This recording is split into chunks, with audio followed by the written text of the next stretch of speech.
ఎప్పుడు చేసే పప్పు చెక్కలు కాకుండా ఇలా టేస్టీగా అయ్యంగారు పప్పు చెక్కలు చేసి చూడండి. అద్భుతంగా ఉంటాయండి. టేస్టు కమ్మగా భలేగా ఉంటాయి. అసలు మీరు ఎప్పుడు కూడా టేస్ట్ చేసి రండి. ఈ పప్పు చెక్కలు అంత బాగుంటుంది.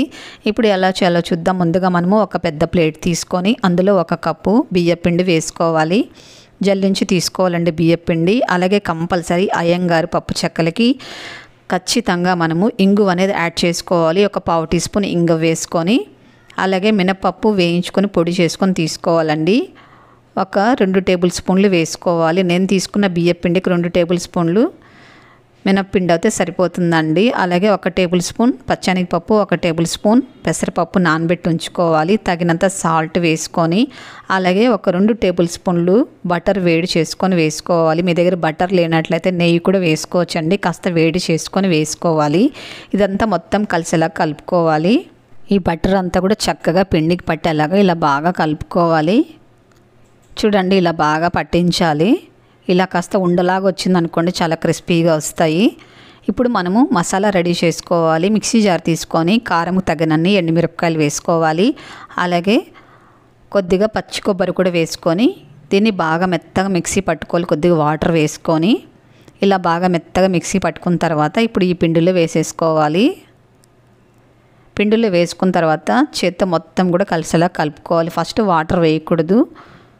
తర్వాత వాటర్ సరిపోకపోతే కొద్దిగా వాటర్ చల్లుకుంటూ మిక్సీ జార్లోనే కొద్దిగా వాటర్ వేసుకొని కొద్దిగా చిలకరించుకుంటూ ఇలా కాస్త సాఫ్ట్గా కలుపుకోవాలి.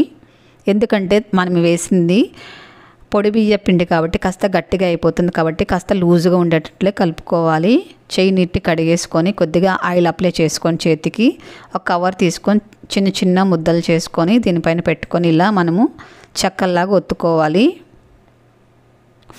ఫస్ట్ టైం చేసేవాళ్ళు కూడా ఈజీగా చేయొచ్చు. ఇలా కూడా చేసుకోవచ్చు. మనము పైన ఒక కవర్ పెట్టుకొని పిండి ముద్ద పైన ఒక కప్పుతో మనం ఇలా ప్రెస్ చేసామంటే కూడా చక్కగా ఇలా కూడా వస్తుంది.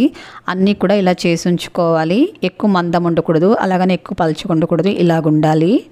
ఇప్పుడు స్టవ్ పైన ఆయిల్ పెట్టుకొని వేడి చేసుకోవాలి. ఆయిల్ మీడియం హీట్లో ఉండాలి. అలాగే మీడియం ఫ్లేమ్లో ఉంచుకొని వీటిని వేసుకొని ఫ్రై చేసుకోవాలి. ఎక్కువగానే వేసుకొని ఫ్రై చేసుకోవచ్చు. ఎక్కువ వేసామనుకోండి చక్కగా మంచి రౌండ్ షేప్లో వస్తాయి.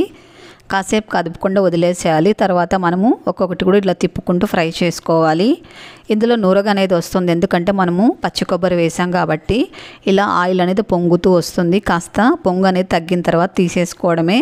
మంచి కలర్ వస్తాయి. అలాగే చాలా తక్కువ ఆయిల్ పీల్చుకుంటుంది. చూడండి ఎంత డ్రైగా ఉందో.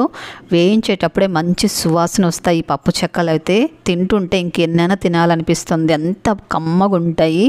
ఖచ్చితంగా మీరు ఈ వీడియో చూసిన తర్వాత ట్రై చేయండి. అలాగే టేస్ట్ ఎలాగుందో తప్పకుండా కామెంట్ చేయండి.